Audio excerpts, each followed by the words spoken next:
Today, I want to share a powerful technique that you can use to enhance your sense of meaning without making any tangible changes at all. It involves shifting your mindset or how you construe the purpose of your work.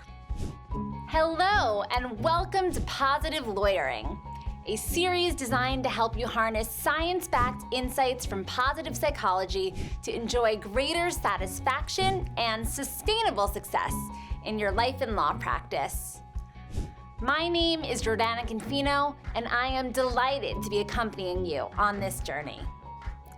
Previously, we explored how you can enhance your sense of meaning and purpose by taking steps to identify and intentionally honor your core values.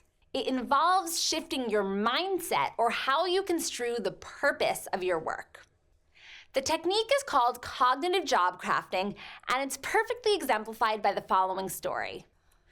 Disclaimer, I have no idea if the story is actually true, but it's a good story, so we'll go with it. It's the early 1960s, at the height of the space race, and John F. Kennedy was visiting the NASA headquarters when he noticed a janitor. President Kennedy said, "Well, hello there. My name is Jack Kennedy. What are you doing?" The janitor looked at him and said, "Well, Mr. President, I'm helping to put a man on the moon. Not I'm cleaning the bathrooms. Not I'm mopping the hallways. I'm helping to put a man on the moon." He clearly saw himself as an essential member of the team. The sense of meaning that janitor derived from his job, something that many other people might view as totally menial, is palpable. And you can bet that that enhanced not only his personal satisfaction, but also his energy, motivation, and his commitment to his work. Indeed, in a Yale University study, researchers found that hospital janitors and cafeteria workers who viewed themselves as being essential members of the hospital's team of healers enjoyed dramatically greater well-being, engagement, and satisfaction with their jobs. That is the power of cognitive job crafting, and this is a strategy that we can all deploy regardless of the type of work that we're doing. For instance, if the menial nature of doc review or diligence is getting you down, you might focus on how the work you're doing connects to the core mission of your client or organization.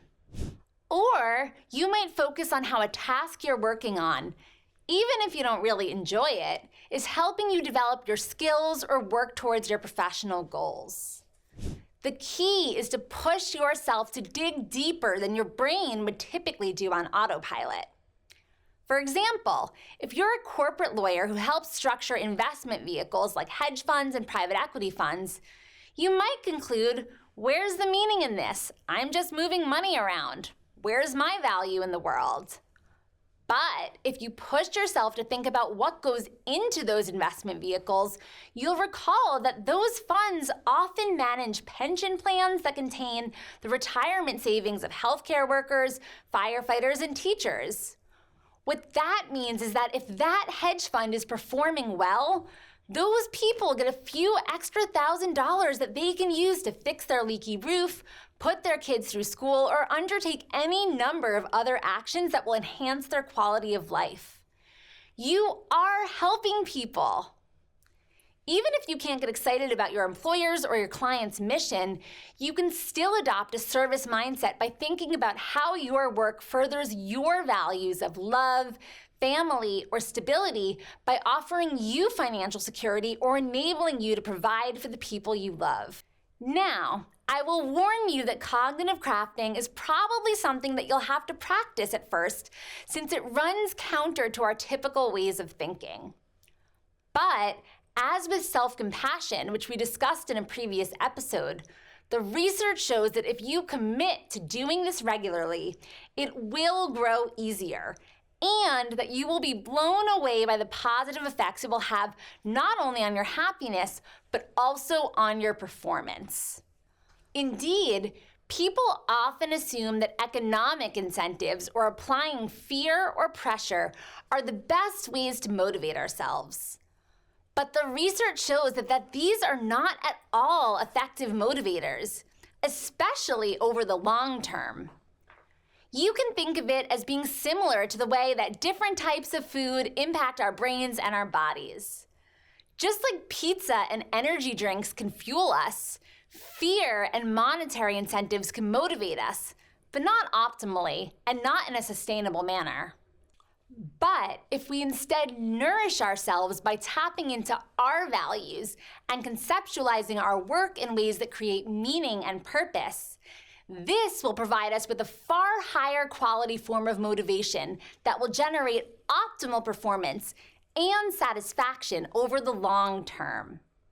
So, in the upcoming week, I challenge you to consider how you can deploy cognitive job crafting to connect the work that you're doing with the values that you identified after listening to the last episode. You will be amazed by the extent to which this subtle shift in perception alone will increase your sense of alignment and overall well-being. I hope that you will join me for our next episode. Until then, take care, friend.